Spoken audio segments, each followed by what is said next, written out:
কাঁঠালের বিচির জন্য এখন সারা বছর অপেক্ষা করতে হবে না। আসসালামু আলাইকুম, ফাহমিদাস লিটল কিচেন অ্যান্ড ব্লগসে সবাইকে স্বাগতম। নতুন একটা ভিডিও নিয়ে হাজির হয়ে গেলাম। কেমন আছেন সবাই? আশা করছি ভালো। আলহামদুলিল্লাহ আমি ভালো আছি। তো যেটা বলছিলাম, কাঁঠালের বিচির জন্য এখন সারা বছর অপেক্ষা করতে হবে না, এখন সারা বছর সংরক্ষণ করে খেতে পারবেন এই কাঁঠালের বিচি। আচ্ছা, আমার মতো যে কাঁঠাল খেতে পছন্দ করেন না, কিন্তু কাঁঠালের বিচি ভর্তা, কাঁঠাল রান্না, কাঁঠালের হচ্ছে আরও যত আইটেম আছে সবগুলো পছন্দ করেন, তারা কিন্তু আজকের এই ভিডিওটা দেখতে পারেন। তো কাঁঠালের বিচি হচ্ছে আমি সংরক্ষণ করব, দুইটা উপায় আমি দেখাবো, খুব বেশি দেখাবো না।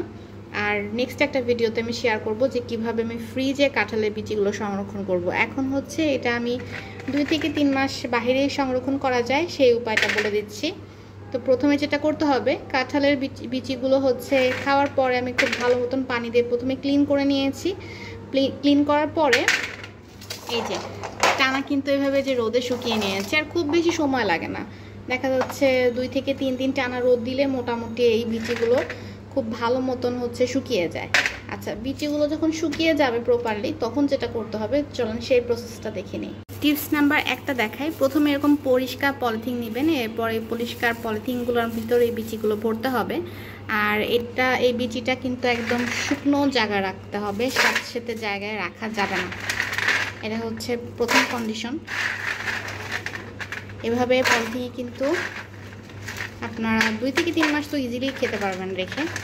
আর এমনভাবে মুড়িয়ে রাখতে হবে, মানে এয়ার টাইট করে আর কি, যেটা বোঝাতে চাচ্ছিলাম। আই থিঙ্ক আপনারা বুঝতে পারছেন। একদম এভাবে এয়ার টাইট করে এমনভাবে রাখবেন যে জায়গায় হচ্ছে আপনার স্যাঁতস্যাঁতে পরিবেশ না, আলো বাতাস প্রবেশ করে এমন আর কি। তো এভাবে করে মুড়িয়ে রাখতে পারেন আপনারা। এটা হচ্ছে টিপস নাম্বার 1। এটা হচ্ছে ইজিলি রাখা যায়, খুব বেশি তো প্যারাদায়ক না। এটা একটা করতে পারেন। আরেকটা যেটা করতে পারেন, এই যে আমাদের বাড়িতে তো চাল সবার বাড়িতেই থাকে, চাল থাকে, এরপর হচ্ছে ডাল থাকে। আপনার এরকম শুকনো চালের ভিতরে এরকম একটা এয়ারটাইট বক্স নেবেন। প্রথমে শুকনো চাল দিবেন 1 লেয়ার নিচে, এরপর হচ্ছে কাঁঠালের বিচিগুলো এভাবে দিয়ে, আমার দাদুকে দেখতাম এরকম কাঁঠালের বিচি এরকম দিয়ে তারপর রেখে দিতে পারেন। অনেকে বালুতে রাখেন, অনেকে ছাই মিশিয়ে রেখে দেন।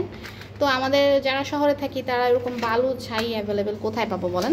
তো আমাদের জন্য হচ্ছে এই যে পলিথিন করে রাখবেন, আর হচ্ছে যেটা করবেন সেটা হচ্ছে চালের মধ্যে রেখে দিবেন। দেখবেন অনেক দিন রেখেই খাওয়া যায়, কোনো সমস্যা হবে না।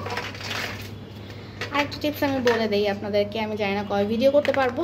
তো ওইটা হচ্ছে এই যেই কাঁঠালের বিচি খোসাটা, এই যে উপরে যে সাদা খোসাটা, আপনারা কি আমার প্রিভিয়াস ভিডিও দেখেছেন কিনা জানি না, যে ইজিলি কিভাবে কাঁঠালের বিচি মানে খোসাটা ছাড়ানো যায়, ওই ভিডিওটা দেখলে আপনারা বুঝতে পারবেন।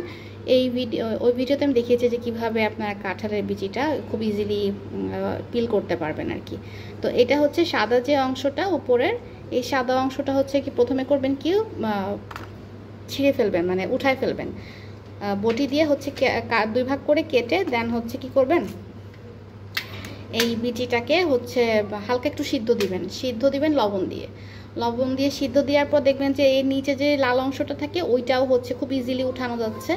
এরপর আপনার ওই বিচিটা জাস্ট পলিথিনে মুড়িয়ে বা একটা কৌটার মধ্যে রেখে, বক্সে রেখে আপনারা ডিপ ফ্রিজে সংরক্ষণ করতে পারবেন। ওইটা দিয়ে সারা বছর শুটকির তরকারি বা বিভিন্ন হয় না, মাংসের মধ্যে আমরা দিয়ে খাই, মাছের মধ্যে দিয়ে খাই, ওভাবে রান্না করে খেতে পারবেন। আর এভাবে রাখলে হয় কি, ভর্তা খেতে মজা হয়। আর ওই যে ডিপ ফ্রিজে রাখলে না, কাঁঠাল বিচি খেতে মানে ভর্তা খেতে মজা হয় না। তো এই প্রসেসটা আপনারা করতে পারেন, যেটা আমি লাস্টলি বললাম। আর এই যে চালের এই যে ব্যাপারটা, এখানে আরও 1 লেয়ার দেওয়া যায়।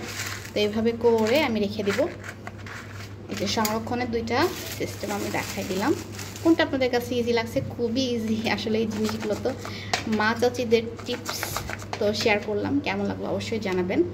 তো চলেন হচ্ছে খুব ইজিতে কিভাবে কাঁঠাল ভাঙা যায় সেই ভিডিওটা একটু দেখে নিই।